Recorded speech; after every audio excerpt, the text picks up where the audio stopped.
Let's start with something that trips up a lot of folks. How are accredited service providers, or ASPs, actually connecting to report e-invoices? I've heard people ask whether each provider has to build their own API gateway, but it sounds like there's a different setup here. Yeah, interestingly, they're not building their own APIs for this.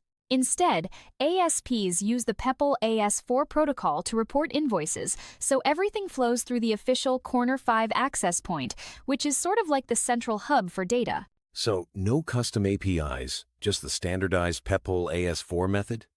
That must streamline things, especially for regulatory compliance. Exactly, and it's the same process when ASPs report their key performance indicators to the authorities.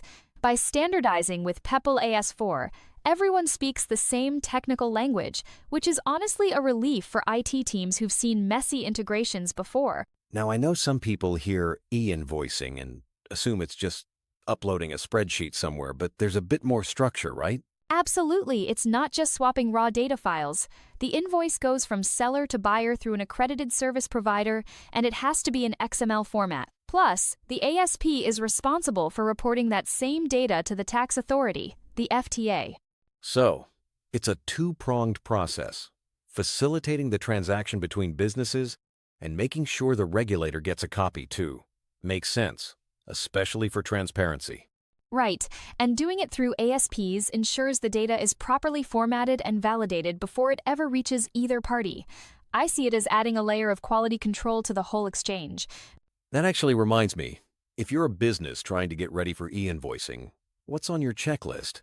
I imagine there's more to it than just picking an ASP and hoping for the best. Exactly. First off, businesses need to really dig into their transaction records and see if their invoicing data aligns with the official data dictionary. It sounds dry, but making sure your data matches those standards is huge.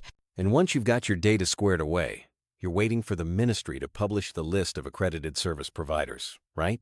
Then you lock in a partnership. Yep, and then comes the integration work, making sure your own systems can transmit invoices in the correct format through your chosen ASP. It's definitely a bit of a project, but getting it right up front saves a ton of headaches later. Funny you mention integration. What about the security and authentication side? With data flying between all these parties, how do they make sure it's safe and actually coming from the right source? That's where Peppol AS4 really shines. All the communication between the key points like corner 2 to corner 3 or corner 2 to corner 5 happens through encrypted messages, using Peppol's public key infrastructure for signatures and encryption. So, in other words, there's a built-in digital handshake with every message. That's reassuring, especially given how sensitive invoicing data can be. Totally. Plus, the ministry does periodic audits of service providers, and there are strict procedures everyone has to follow. So, it's not just a set-it-and-forget-it process. They're checking up to keep things secure and reliable. Speaking of oversight, let's switch gears to the application process for ASP accreditation.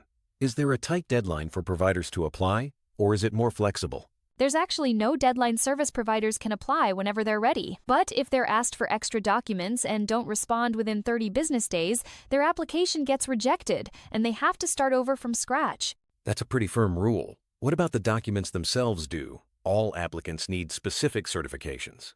Every applicant has to have the ISO divided by IEC 27001 certificate, which is all about information security. For the ISO 22301 business continuity certificate, it's mandatory unless your company is less than a year old. Then you can submit alternative proof for now, but the ministry will give you a deadline to get the real cert. After hearing all that, I'm curious when it comes to experience. Is it about the company as a whole? Or can an expert or a partner company fill that gap? For accreditation, the assessment is always at the organizational level. If you're partnering with another company that specializes in e-invoicing, their track record absolutely matters, but your documentation needs to highlight their experience, think project details, client lists, and any relevant certifications. And for insurance requirements, do those get passed along in white label setups? Or does each legal entity need its own policy?